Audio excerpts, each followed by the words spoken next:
चलिए दोस्त, मैं हरिश्चंद्र यादव आपको पुनः अपने रसायन गंगा के यूट्यूब चैनल पर मैं आपका स्वागत करता हूं। तो माय डियर स्टूडेंट्स, आज हम लोग बात करेंगे एटॉमिक स्ट्रक्चर पर। एटॉमिक स्ट्रक्चर जो है, कह सकते हैं कि जो रसायन विज्ञान में यदि यह चैप्टर ना पढ़ा जाए तो रसायन विज्ञान का एक अभिन्न अंग छूट जाता है। हम शुरुआत करते हैं परमाणु संरचना से। परमाणु के बारे में पहले कुछ जानेंगे। परमाणुओं के संबंध में बहुत पुरानी अवधारणा रही। हमारे दार्शनिक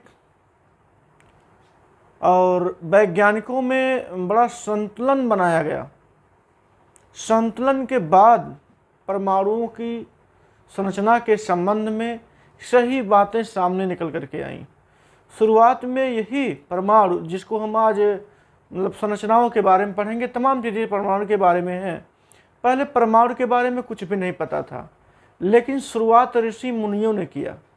ऋषि मुनि ने कहा कि जो द्रव्य होते हैं वो प्रायः छोटे छोटे कणों से मिलकर के बने होते हैं। जबकि उन ऋषियों को, उन मुनियों को, उन दार्शनिकों को इस बात का कोई नॉलेज नहीं था कि जो बातें हम आज बता रहे हैं कि छोटे छोटे कणों से मिलकर के बने होते हैं, वो हैं क्या, उनको नहीं पता था। लेकिन यह बात ज़रूर था कि वहीं से शुरुआत भी हुआ है। तब हम जा कर के परमाणु संरचना के बारे में, परमाणुओं के क्रियाकलापों के बारे में हम जानकारी ले पाए हैं। तो बहुत पहले प्राचीन समय में एक थे महर्षि कणाद, जिन्होंने बताया कि प्रत्येक द्रव्य कहें तो प्रत्येक पदार्थ छोटे छोटे कणों से मिलकर के बना होता है। जैसे कोई पदार्थ ले लीजिए, हम अगर कह लें एक मिट्टी का भी कोई कण है, वह भी प्रायः छोटे छोटे कणों से मिलकर के बना होगा। एक मिट्टी का कण, एक मिट्टी का टुकड़ा छोटे छोटे कणों से मिलकर के बना होगा। एक हम कोई पदार्थ और भी ले लें, एक पत्थर ले लें, वो पत्थर भी छोटे छोटे कणों से मिलकर के बना होगा। लेकिन अब उस समय ये नहीं पता था कि आखिरकार ये कण है कौन। तो इसी में जैसे हमने कहा कि महर्षि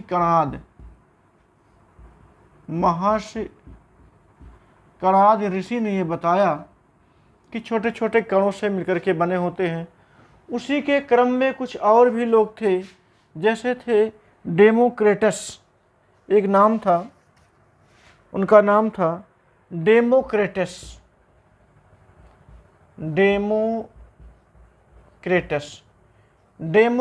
थे। और एक थे लूक्रीटस। नाम भी इनका बड़ा ही अजीबोगरीब था। डेमोक्रिटस, लूक्रीटस, ये सब महर्षि कणाद के द्वारा बताए गए बातों का समर्थन किए। और समर्थन में बस यही बात सामने होकर के आई कि कोई भी पदार्थ होता है वह कणों से मिलकर के बना होता है। आगे चल कर के जो दार्शनिक थे, जिनको हम नाम दे रहे हैं अरस्तु। ये नाम आप लोग सुने होंगे, अरस्तु के साथ साथ एक लोग थे जिनका नाम था प्लेटो। अरस्तु और दूसरे थे प्लेटो। ये जाना पहचाना नाम है, क्योंकि उसी के दौरान अरस्तु और प्लेटो ये दार्शनिक रहे। इन्होंने बताया कि द्रव्य को अनंत तक विभाजित किया जा सकता है। द्रव्य का मतलब होता पदार्थ कहें या उसे हम द्रव्य कहें। इनको अनंत तक विभाजित करने का मतलब हो गया कि बहुत से बहुत सूक्ष्म कणों में इनको बांटा जा सकता है। जैसे कोई पदार्थ हो, ये कणों से मिलकर के बना हुआ होता है, तो इनके कहने का तात्पर्य रहा कि इस पदार्थ को बहुत छोटे से छोटे कणों में बांटा जा सकता।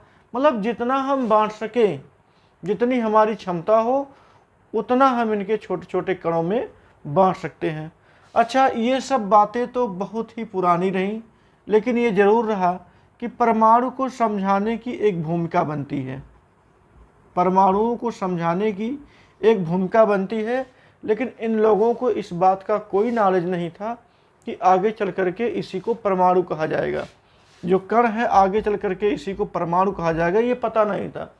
लेकिन उसी दौरान इन सारे सिद्धांतों को लेते हुए, इन कणों के बारे में जानकारी लेते हुए आगे चल करके एक रसायनज्ञ जिनको हम नाम देंगे डाल्टन, एक रसायनज्ञ जिनका नाम था डाल्टन, डाल्टन ने इन सभी के बातों को ध्यान में रखते हुए कुछ वैज्ञानिक संतुलन भी बनाए, वैज्ञानिक दृष्टिकोण भी अपनाए।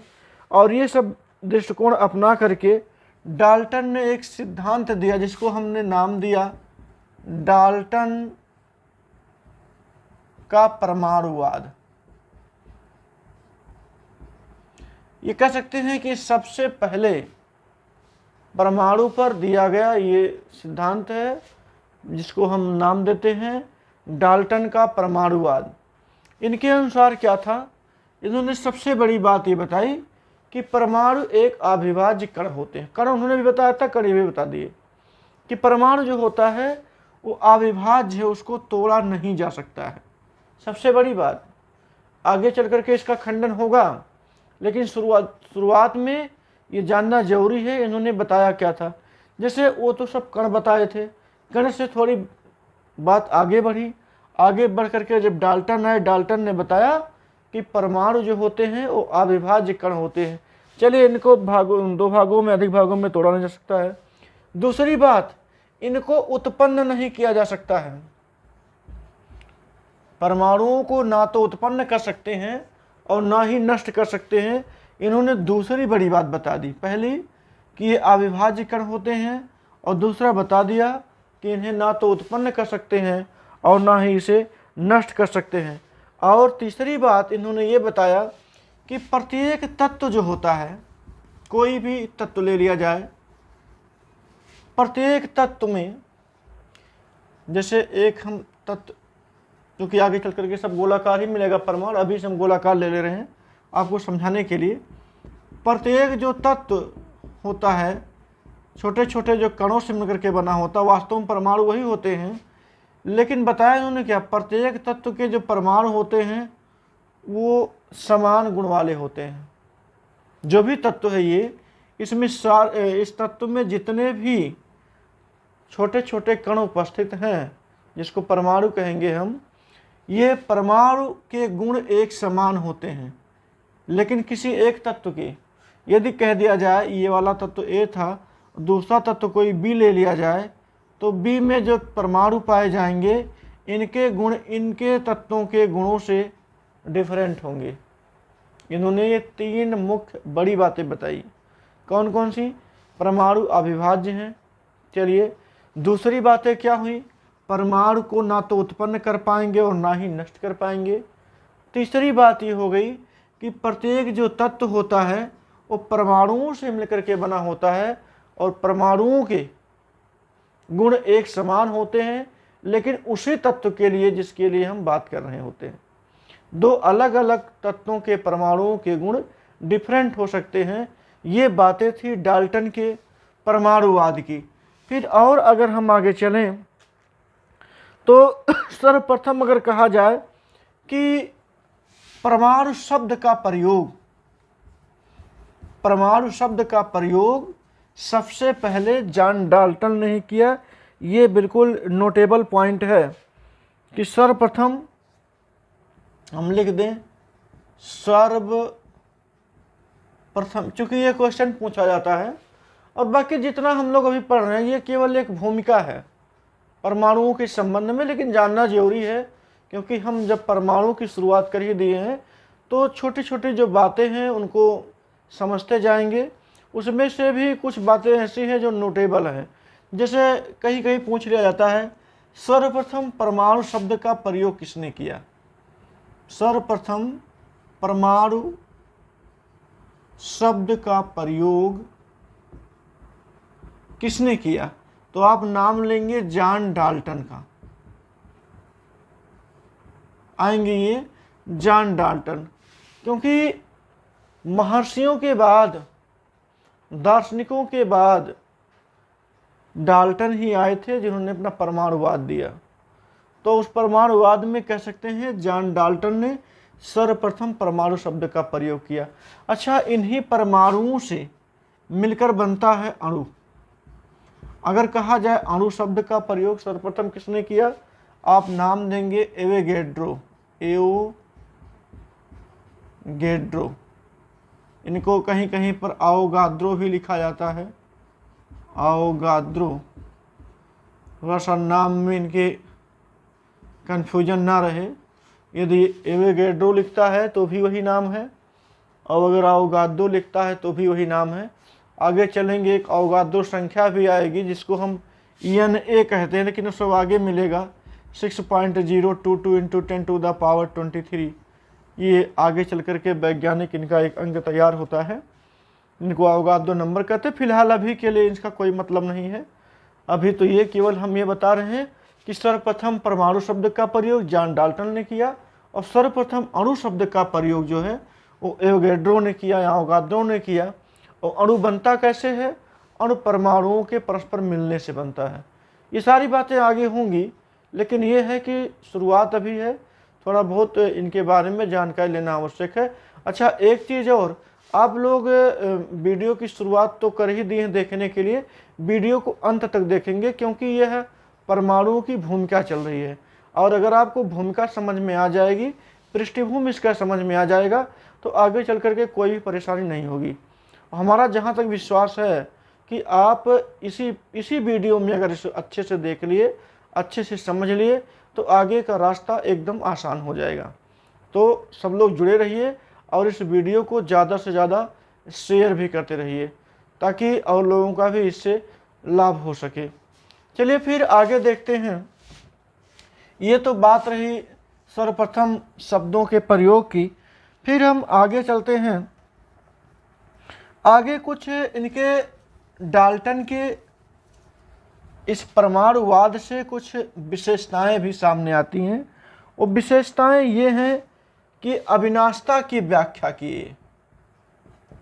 अविनाशिता, इनकी क्या क्वालिटीज रही, जिसको बोलते हैं क्वालिटीज। क्वालिटीज मतलब इनके क्या गुण रहे। अविनाशिता के नियम की व्याख्या, नियम की व्याख्या, ये होता क्या है अविनाशिता। अविनाशिता का मतलब जैसे उन्होंने बताया, परमाणु को ना तो उत्पन्न कर सकते और ना ही नष्ट कर सकते हैं, यानी कि परमाणु नश्वर होता है। नश्वर को ही क्या बोलते हैं, अविनाशिता। यानी अविनाशिता के नियम की व्याख्या इनके कह सकते हैं प्रमुख गुणों के अंतर्गत आ जाता है। और दूसरा रहा संयोग नियम की व्याख्या। संयोग नियम, संयोग नियम की व्याख्या। संयोग नियम की व्याख्या का मतलब हो गया कि जब परमाणु, दो या दो ऐसे अधिक परमाणु मिलते हैं तो अणु का निर्माण होता है। तो आखिरकार ये संयोग करके ही किसी अणु का निर्माण करते हैं। या यूँ समझ लीजिए, जिससे उन्होंने बताया कि प्रत्येक जो तत्व होते हैं उसमें बहुत सारे परमाणु पाए जाते हैं, जिसके द्वारा किसी अणु का या किसी तत्व का निर्माण होता है, किसी द्रव्य का निर्माण होता है। ये इनके संयोग नियम की व्याख्या को स्पष्ट करता है। अच्छा, इसके साथ साथ जिसमें कुछ गुण होता है उसके साथ दोष भी लगा होता है। तो बहुत सारी बातें रहीं जो डाल्टन ने उसकी पुष्टि तो नहीं कर पाए, और जो नहीं कर पाए वही उनके दोष के रूप में काउंट होती हैं। जैसे प्रमुख दोष के रूप में अगर कहा जाए तो जैसे उन्होंने बताया, एक ही तत्व में उपस्थित सारे परमाणुओं का गुणधर्म एक जैसा होता है। ठीक है, मान लिया गया एक ही जैसा होता है, लेकिन ये अलग अलग परमाणुओं में, अलग अलग तत्वों में इनके परमाणुओं का गुण अलग अलग क्यों होता है, इस बात को इन्होंने सिद्ध नहीं किया। इन्होंने केवल इतना बताया कि प्रत्येक तत्व का जो परमाणु होता है वो एक समान होता है, लेकिन इस बात की पुष्टि नहीं किया आखिरकार ऐसा क्यों, जब दो अलग अलग तत्वों को हम पास में रखते हैं उनके परमाणुओं में भिन्नता क्यों पाई जाती है। इस बात का स्पष्टीकरण जॉन डाल्टन साहब ने नहीं किया।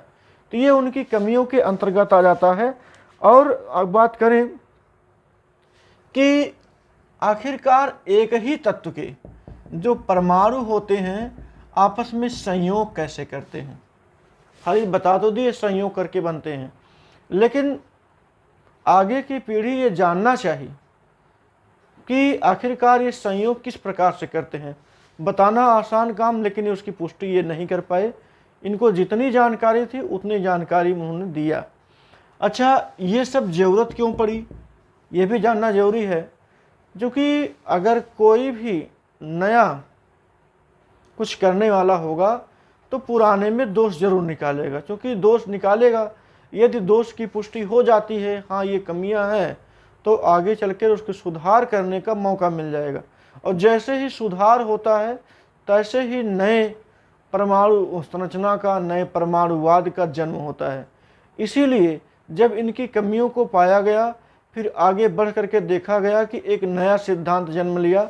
और नए सिद्धांत, कई सिद्धांत हैं नए नए, उनको जानेंगे। जैसे विलियम क्रुक्स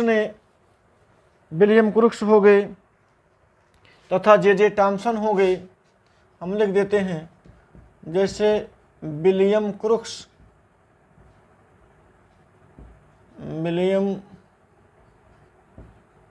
हो गए, जे थॉमसन, ये दोनों मिल करके परमाणु के बारे में और ऑपरेशनल काम करने लगे। ये कैथोड किरणों की खोज, यहाँ लिख देते हैं, कैथोड किरणों के बारे में अध्ययन किया। अब वही कैथोड किरणें जिसको एक कांच के बंद बल्ब में परमाणु को रख करके उच्च दाब दे करके निर्वात स्थापित करके देखा कि कुछ रेज निकलती हैं, और वो रेज जो हैं कुछ कणों से मिलकर के बनी होती हैं, जो हल्के से किसी पहिए को घुमाने का कार्य करती हैं और सीधी रेखाओं में चलती हैं। वो फोटोग्राफिक प्लेट पर छाया बना देती है जिंक सल्फाइड के। मतलब तमाम सारे प्रक्रियाओं के बाद उन्होंने ये पाया कि कैथोड किरणें जो होती हैं वो जिन कणों से मिलकर के बनी होती हैं वो प्रायः नेगेटिव कण होते हैं। और नेगेटिव कण होते हैं तो उन्हीं का नाम दे दिया गया इलेक्ट्रॉन। थॉमसन को टॉमसन भी कहते हैं, इस बात का ध्यान रखिएगा, ये कोई दो नहीं है, ये एक ही है। तो उन्होंने कह सकते हैं ये दोनों लोग मिल करके कैथोड किरणों के बारे में जानकारी किए, और उन्हीं कैथोड किरणों का नाम इलेक्ट्रॉन रहा। चलिए, ये परमाणु में एक कंपोनेंट्स हमें प्राप्त हुआ है। अभी आगे हम बताएंगे परमाणु के मौलिक घटकों के बारे में। एक घटक मिल गया, आगे चर्चा करेंगे इसका, इलेक्ट्रॉन मिल गया। फिर इसी क्रम में दूसरे वैज्ञानिक आए हैं जिनका नाम चर्चा में आएगा, गोल्डस्टीन। गोल्डस्टीन भी यही किए जो इनसे बचा। गोल्डस्टीन ये कैनाल किरणों की खोज किए, कैनाल रेज की खोज की। और कैनाल रेज को इन्होंने बताया क्या, ये धनात्मक किरणें होती हैं। धनात्मक होती हैं क्योंकि ये धन कणों से मिलकर के बनी होती हैं। बाकी सारी प्रक्रियाएं जो विलियम क्रुक्स साहब और ये क्या नाम उनका जे थॉमसन ने किया था, बस वैसे ही प्रयोग इन्होंने भी किया और पा गए ये धन कणों से मिलकर के बनी होती हैं।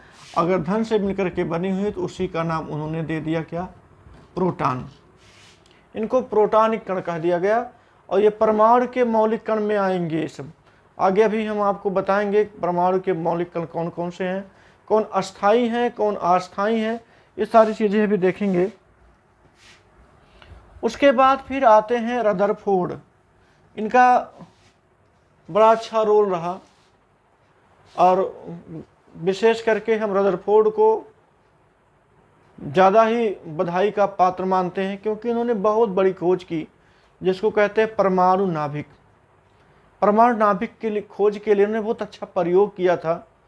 आपकी जानकारी के लिए हम बता दें कि इन्होंने एक धातु की चद्दर लिया, धातु की चद्दर से चद्दर को एक चद्दर के रूप में ही इसको तैयार किया और यहाँ से होकर के एक्सरेज किरणों को गुजारा और जिससे होकर के अल्फ़ा किरणों की बमबारी कराने के बाद देखें कि कुछ किरणें मुड़ जाती हैं, कुछ किरणें सीधे निकल जाती हैं और कुछ किरणें वापस लौट आती हैं। इन्हीं सब प्रयोगों के आधार पर इन्होंने नाभिक की खोज की। तो रसायन विज्ञान में रदरफोर्ड का काफ़ी हद तक सराहनीय योगदान रहा। तो कह सकते हैं रदरफोर्ड भी इसमें शामिल हुए हैं। रदरफोर्ड भी परमाणुओं की संरचना में शामिल हुए हैं, इनका भी रोल काफ़ी ज़्यादा रहा। मतलब ये सब रसायनज्ञ जो हैं ये इससे जुड़े रहे, परमाणु के बारे में ही अध्ययन करते रहे। परमाणु क्या है, इसकी संरचना कैसी है, जो कि शुरुआत में इसको कण का ही रूप दिया गया था, लेकिन अब आगे चल करके इसमें जब नए नए सुधार होते गए कि ऐसा नहीं ऐसा होगा, इसमें क्या होगा, सारी चीज़ें एक एक करके क्लियर करते हुए गए, तब परमाणु का कुछ नया ही रूप तैयार हुआ जा करके। फिर आगे अगर चलें, फिर रदरफोर्ड के बाद आ जाते हैं जेम्स चैडविक। जेम्स चैडविक ने न्यूट्रॉन की खोज की। लिख देते हैं, जेम्स चैडविक ने न्यूट्रॉन की खोज की। अभी आगे हम आपको बताएंगे जो न्यूट्रॉन होते हैं ये उदासीन कण होते हैं। अभी प्रोटॉन और इलेक्ट्रॉन देखा आपने, प्रोटॉन धनावेशित कणों से मिलकर के बना होता है और इलेक्ट्रॉन ऋणावेशित कणों से मिलकर के बना होता है। लेकिन जो न्यूट्रॉन होता है ये बिल्कुल उदासीन होता है, ये किसी प्रकार के कणों से, किसी आवेशित कणों से मिलकर के यह नहीं बना होता है, जिसको हम न्यूट्रॉन कहते हैं। और न्यूट्रॉन की खोज जेम्स चैडविक ने किया। फिर उसी क्रम में एक वैज्ञानिक जिनका नाम था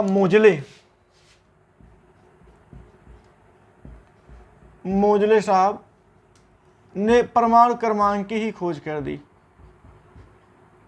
परमाणु क्रमांक, जैसे सोडियम है, सोडियम का परमाणु क्रमांक 11 होता है, तो इन्होंने ऐसे परमाणु क्रमांक की ही खोज कर दी। तो आपने देखा कि इसमें महर्षि कणाद के बाद, डेमोक्रिटस या लूक्रिस्टस के बाद कितने लोग बारी बारी करके परमाणुओं की संरचना देने के लिए शामिल होते गए। और इस क्रम में फिर हम आगे चलते हैं तो एक नया परमाणु संरचना के बारे में एक कह सकते हैं नया सिद्धांत आया, जिसको हम थॉम्सन का परमाणु मॉडल कहते हैं। बहुत ही अच्छा और सबसे पहला मॉडल यही रहा, थॉम्सन का परमाणु मॉडल। चलिए थोड़ा सा इसके बारे में चर्चा करें। थॉम्सन बड़ा रोचक घटना है। थॉम्सन के समय में जब परमाणु मॉडल दिया गया, थॉम्सन का परमाणु मॉडल, थॉम्सन का परमाणु मॉडल, ये कह सकते हैं कहीं कहीं पर इसको तरबूज मॉडल भी कहते हैं।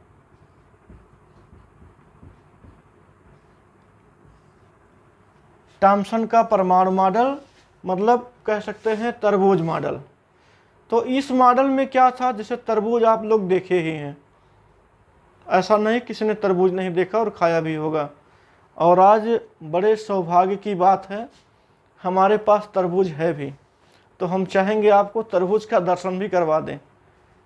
चलिए देखते हैं ये कौन सा तरबूज है। ये हमारे पास एक तरबूज भी है, ये देख रहे हैं तरबूज आया हुआ खाने के लिए। लेकिन ये बड़ा अच्छा रहा कि इस वीडियो के दौरान ही हमारे सामने पड़ा रहा, इसलिए हम इसका भी आपको लाइव दर्शन करवा दे रहे हैं। तो इस तरबूज के बारे में क्या कहना है, और जो भी कुछ कहना है वो परमाणु संरचना के संबंध में ही कहा जाएगा। जैसे परमाणु, ये तरबूज की आकृति गोलाकार, फिलहाल ये जो हमने तरबूज देखा अभी ये तो अंडाकार लग रहा था, ये हाइब्रिड तरबूज है, लेकिन परमाणु हाइब्रिड तो नहीं होता है। यहाँ पर तरबूज के अंदर हम देख रहे हैं कि जो बीज इसके होते हैं ऐसे ऐसे धसे हुए पाए जाते हैं।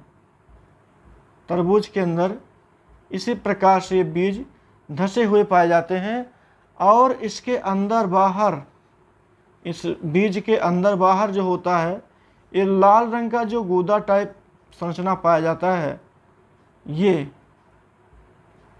ये इसके आवेश को संतुलित करने के लिए धनावेशित रूप में होता है। जैसे टॉमसन ने बताया कि ये धनावेशित फॉर्म में पाए जाते हैं, और तरबूज का जो बीज होता है वो इलेक्ट्रॉनों की भांति बिहेव करता है। हाँ, यहाँ पर अब एक चीज़ फिर सामने आई जो शुरुआत में बताया गया था, परमाणुवाद, जिसको हमने नाम दिया था, क्या नाम था उसका शुरुआत में, डाल्टन ने जैसे बताया था परमाणु अविभाज्य होते हैं, बस सेम यहाँ पर भी है, ये अविभाज्य होते हैं क्योंकि ये निरावेशित होते हैं। धनावेश और ऋणावेश सब मिल करके इसके आवेश को संतुलित किए रहते हैं, और जब आवेश संतुलन की स्थिति में होगा तो इसमें कोई भी ब्रेकेशन नहीं पाया जाएगा। इसलिए टॉमसन का जो मॉडल रहा वो तरबूज मॉडल के नाम से प्रचलित रहा, और इसमें बताया गया कि जो इलेक्ट्रॉन होते हैं वो तरबूज के बीज की भांति धसे होते हैं, और जो प्रोटॉन होते हैं, प्रोटॉन की जानकारी नहीं थी, जो धनावेशित भाग होते हैं तरबूज के गूदे की भांति पूरे परमाणु में फैले होते हैं, जिससे उसका जो न्यूट्रलिटी है, कह सकते हैं उदासीनता होती है, वो बनी रह जाती है, और ये किसी से या किसी प्रकार से इनको विभाजित नहीं किया जा सकता है। ये था परमाणु मॉडल, टॉमसन का परमाणु मॉडल, जिसको हम तरबूज मॉडल भी कहते हैं। अच्छा, इसी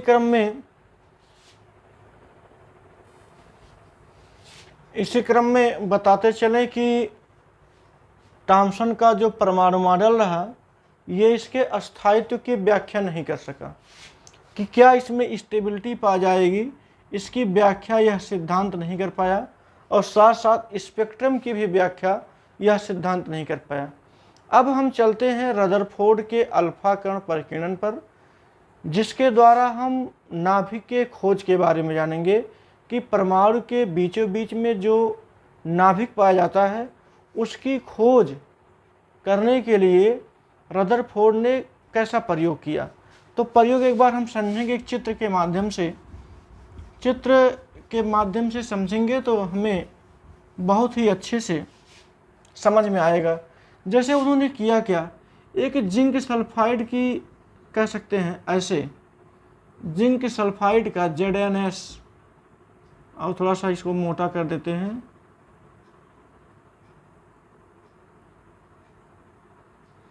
जिंक सल्फाइड का एक फोटोग्राफिक प्लेट लिया, और यहाँ पर सोने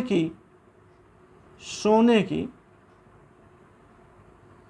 एक छोटी सी पट्टी, यहाँ कह सकते हैं चद्दर ही लिया। अब यहाँ पट्टी दिखाई दे रही है, पट्टी के रूप में या चद्दर के रूप में सोना लिया जाए या कोई भी तत्व ले लिया जाए, वो तो रहेगा परमाणु ही।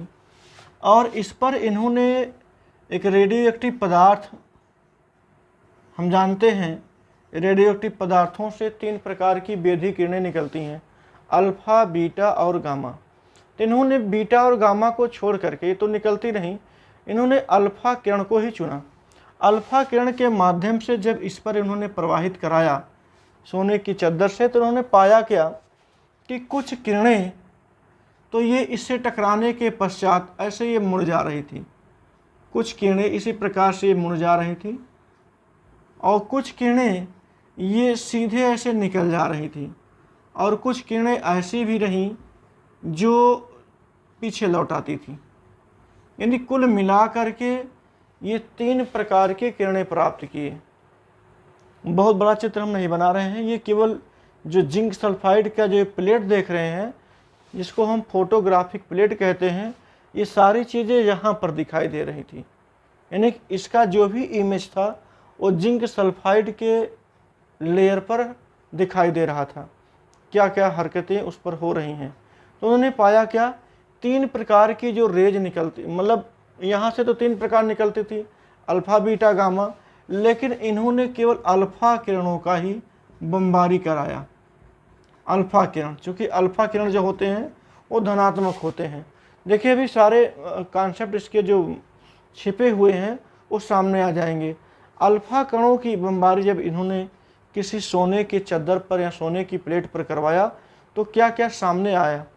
सामने ये आया कि टकराने के पश्चात बहुत सारी किरणें पीछे की ओर मुड़ जा रही थी, सीधे पीछे की ओर, ऐसे जैसे गई टकरा करके पीछे चली आई। और बहुत सारी किरणें ऐसे भी रहीं जो टकराने के पश्चात अपने मार्ग से विचलित हो जाती थी। यानी कि विचलित होने का मतलब ना तो सीधे लौटती थी ना सीधे जाती थी, बस उनसे झुक करके अपने एक साइड से निकल जाती थी। और कुछ किरणें तो ऐसी भी रहीं जो सीधे निकल गईं। तो देखिए, इन सभी तीनों प्रकार के किरणों से उन्होंने क्या क्या पुष्ट किया, एक एक करके हम समझ लेते हैं यहाँ पर। वो ये, जो किरणें सीधे निकल जाती थी, जो किरणें सीधे निकल जाती थी, उससे उन्होंने स्पष्ट किया कि परमाणु में खोखला स्थान भी है।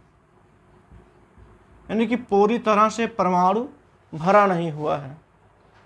एक बात एक क्लियर हो गया, पूरी तरह से परमाणु नहीं भरा हुआ है, उसमें खोखला स्थान पर। अभी हम खोखले की बात बताएंगे यहाँ पर। दूसरा, जो किरणें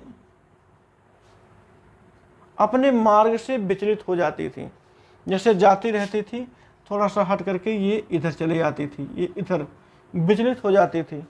यानी कि विचलित किरणें क्या बताती थी उसे समझिए। विचलित जो किरणें होती थी और ये बताई कहीं न कहीं परमाणु में ऋणावेशित स्थान पाया जाता है। क्यों? क्योंकि अल्फा कणों के ऊपर धनावेशित चार्ज था, वो अपने आप को उदासीन करने के लिए ऋणावेश की ओर मुड़ता होगा, इसीलिए उसमें विचलन पैदा होता होगा। तो परमाणु में कहीं न कहीं ऋणावेशित भाग भी पाया जाता है। दो बातें क्लियर हो गई। पहला, एक परमाणु में खोखला भाग पाया जाता है, और दूसरा ये, परमाणु में कहीं न कहीं ऋणावेशित स्थान भी पाया जाता है, जिधर ये अल्फा कण अपने आप को उदासीन करने के लिए उसके पास तक जाता है, जिससे उसके रास्ते में, किरणों के रास्ते में विचलन पैदा हो जाता है। अच्छा, तीसरी बात जो सबसे महत्वपूर्ण है, इसी पर हमको चर्चा भी करना है। तीसरी बात में ये कि जो सीधे वापस लौट आती हैं टकराने के पश्चात, टकराने के पश्चात वापस उसी मार्ग में, जैसे यहाँ टकराएं और टकराने के पश्चात उसी मार्ग में वापस आ जाती थी, तो उनको ये पता चल गया कि परमाणु में कोई सूक्ष्म स्थान है। परमाणु के बीचों बीच में कहीं ऐसा भी स्थान है, वो भी सूक्ष्म स्थान है, जो ठोस है और साथ साथ धनावेशित भी है। क्योंकि यह धनावेशित होगा तभी ये हमारे अल्फा कण से टकरा करके पीछे की ओर लौटता होगा। इससे ये पुष्ट हुआ कि परमाणु में पाया जाता है नाभिक, और नाभिक होता है धनावेशित नेचर का, धनावेशित नेचर का होता है। इसलिए उन्होंने जो ये टकरा करके लौटने का कारण बना, उसको उन्होंने नाभिक मान लिया। इस प्रकार से नाभिक की जाकर के खोज हुई। हाँ, बात रही खोखलेपन की। खोखलेपन की मतलब ये होती है उसमें कक्षाएं पाई जाती हैं, परमाणु के अंदर कक्षाएं पाई जाती हैं। आगे पढ़ेंगे जहाँ पर इलेक्ट्रॉन मूव करते रहते हैं, कुछ विशेष प्रकार की कक्षाएं पाई जाती हैं जहाँ पर इलेक्ट्रॉन मूव करते रहते हैं। इस प्रकार से रदरफोर्ड के द्वारा नाभिक की खोज हो गई। अब जरा हम बात कर लें परमाणु के कौन कौन से मौलिक कण होते हैं। इसी कह सकते हैं कि भूमिका में ये भी क्लियर हो जाए। चलिए देखते हैं।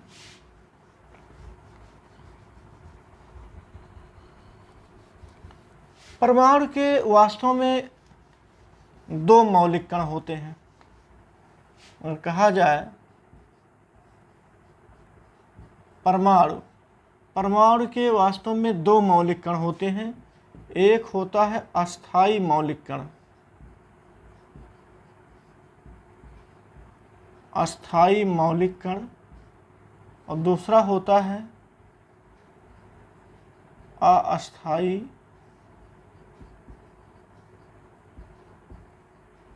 मौलिक कण। अस्थाई मौलिक कण और दूसरा है अस्थाई मौलिक कण।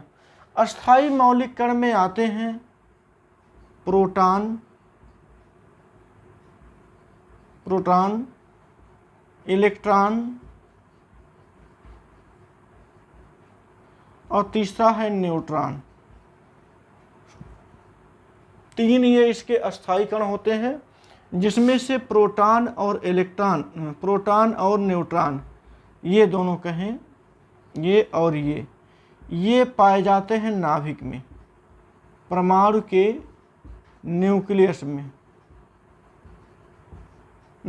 में पाए जाते हैं। और अस्थाई कणों में एक होता है जैसे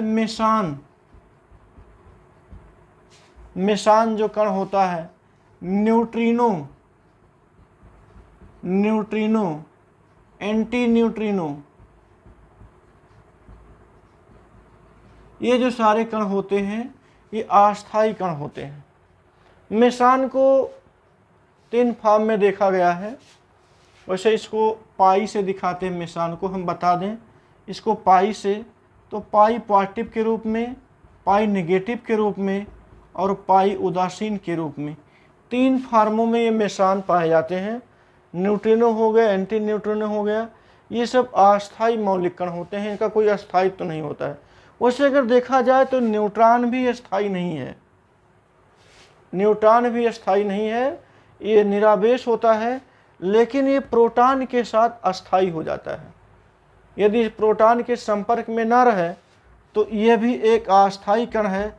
इसका औसत आयु 17 मिनट होता है, 17 मिनट में गायब हो जाएगा ये। यदि इसका साथ छोड़ दे तो 17 मिनट इसका औसत आयु काल होता है, इसी में नष्ट हो जाता है, इसका विघटन हो जाता है। तो यहाँ पर जो प्रोटॉन होता है, प्रोटॉन और न्यूट्रॉन, ये दोनों मिल करके पाए जाते हैं नाभिक में। प्रोटॉन ही किसी तत्व का परमाणु क्रमांक होता है और इलेक्ट्रॉन उस नाभिक के चारों ओर विशेष कक्षाओं में घुमा करते हैं और नाभिक धनावेशित होता है, इलेक्ट्रॉन जो होते हैं वो ऋणावेशित होते हैं।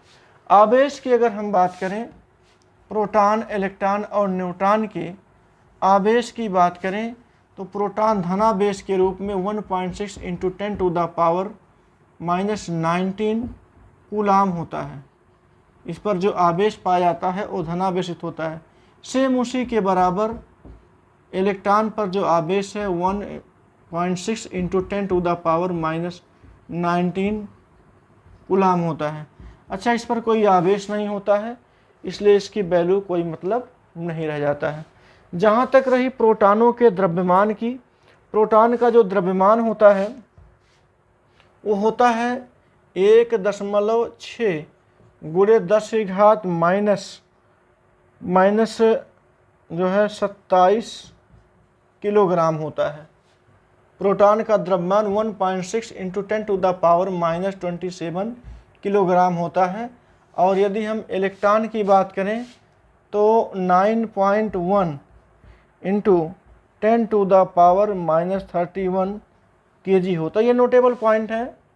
प्रोटॉनों पर जो द्रव्यमान होता है वो इतना होता है 1.6 × 10⁻27 किलोग्राम। इलेक्ट्रॉनों का जो द्रव्यमान होता है 9.1 × 10⁻31 किलोग्राम। न्यूट्रॉनों के द्रव्यमान की बात करें तो कहाँ है ये होगा न्यूट्रॉन 1.6 × 10⁻27 इसी के बराबर। इनका जो द्रव्यमान होता है प्रोटॉन और न्यूट्रॉन का एक समान होता है, इतना केजी जा करके ये होता है।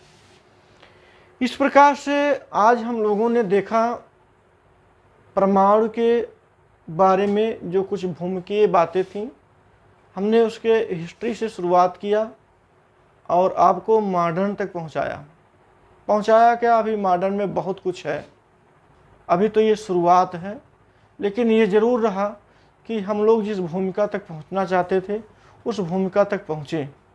भूमिका से पहुंचने का मतलब ये हो गया कि हम लोग कण से परमाणु के पास तक पहुँचे हैं और परमाणुओं के बारे में थोड़ी बहुत जानकारी ज़रूर हमें हो गई, क्योंकि अभी बहुत सारी बातें हैं आपको बतानी है। लेकिन ये रहा कि जो परमाणु के बारे में छोटी मोटी बातें थी, जैसे परमाणु के अंदर प्रोटॉन, इलेक्ट्रॉन और न्यूट्रॉन पाया जाता है, जिसमें प्रोटॉन और न्यूट्रॉन परमाणु के नाभिक में होता है। इलेक्ट्रॉनों पर ऋणावेश होता है, प्रोटॉनों पर धनावेश होता है। प्रोटॉन प्रायः जो है नाभिक के अंदर में पाए जाते हैं। रदरफोर्ड ने क्या किया, नाभिक की खोज किया। थॉम्सन ने क्या किया, अपना परमाणु मॉडल व्यक्त किया। डाल्टन ने क्या किया, परमाणुवाद सिद्धांत दिया, जो कि परमाणु शब्द का सर्वप्रथम प्रयोग किया। अणुओं की हमने बात बताई, अणु जो है परमाणुओं से मिलकर के बने होते हैं।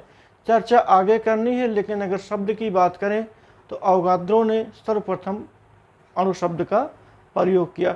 जे थॉम्सन का परमाणु मॉडल जो रहा वो तरबूज मॉडल के रूप में कहा गया।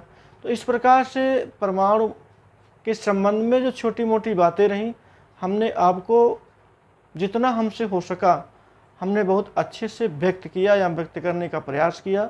और हमें आशा है, आशा नहीं पूर्ण विश्वास है आपको हमारा ये लेक्चर अच्छे से समझ में आया होगा और आप इसको बिना समझे बूझे अन्य लोगों को भी शेयर करेंगे, ये हमारा अपना विश्वास है। और इसी प्रकार से आप लोग इस वीडियो को देखते रहिए और चैनल पर बने रहिए और लोगों को बनाने का प्रयास करिए, ताकि जो लोग अभी नहीं जुड़ पाए हैं उनका भी हमारे इस ब्रह्मांड गंगा चैनल से, आप लोगों के माध्यम से, हमारे कठिन प्रयास से उन लोगों का भी भला हो सके।